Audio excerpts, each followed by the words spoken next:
મહિલા પુરુષને ટાર્ગેટ કરતા ગોરવા અને અકોટા પોલીસ મથકમાં નોંધાયેલા 6 ગુનાના ભેદને ઉકેલાયો.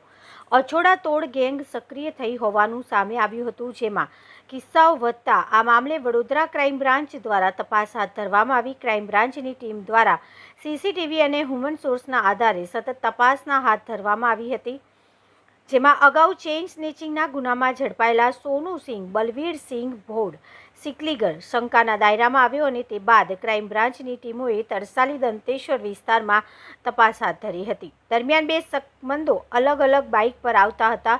ક્રાઇમ બ્રાન્ચની ટીમોને જોઈને તે નાસી છૂટવાનો પ્રયાસ કરતા હોવાનું ધ્યાને આવ્યું હતું, જેમાં બંને આરોપી પાસેથી સોનાના 2 મંગળસૂત્ર અને 4 તૂટેલી સોનાની ચેઇન મળી આવી હતી. તે અંગે પૂછતા તેઓ કોઈ સંતોષકારક જવાબ આપી શક્યા નહોતા. બાદમાં ક્રાઇમ બ્રાન્ચે કડકાઈ દાખવતા બંને ભાગી પડ્યા હતા અને તેમની પાસેથી મળી આવેલા કુલ 6 દાગીના ચોરીના હોવાનું જણાવ્યું હતું.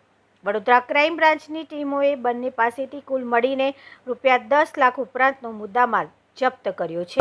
એમ હમણાં 2 દિવસ પહેલા એટલે કે 9-10ની નાઇટમાં 2 ચેઇન સ્નેચિંગ થયેલા અને એ પહેલાં પણ આ જ મહિનામાં ગણીએ તો બીજા પણ 3-4 ચેઇન સ્નેચિંગ થયેલા છે. ગોરવા પોલીસ સ્ટેશનની હદમાં અને અકોટા પોલીસ સ્ટેશનની હદમાં થયેલા.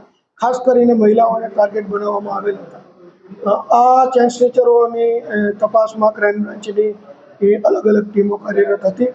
એમાં અમને આજે સફળતા મળી છે અને અમે 2 આરોપી, એક છે સોનુ સિંહ, બલવીર સિંહ અને બીજા છે જસપાલસિંહ, પાપાસિંહ, આ બંને સિકલીગર છે. આ બંને આરોપીની અમે આ ગુનાના કામે ધરપકડ કરી છે અને એની તપાસ દરમિયાન ટોટલ 6 ગુના ચેઇન સ્નેચિંગના નો ભેદ ઉકેલાયો છે, જેમાં 4 ગુના છે એ ગોરવા પોલીસ સ્ટેશનના છે અને 2 ગુના અકોટા પોલીસ સ્ટેશનના છે.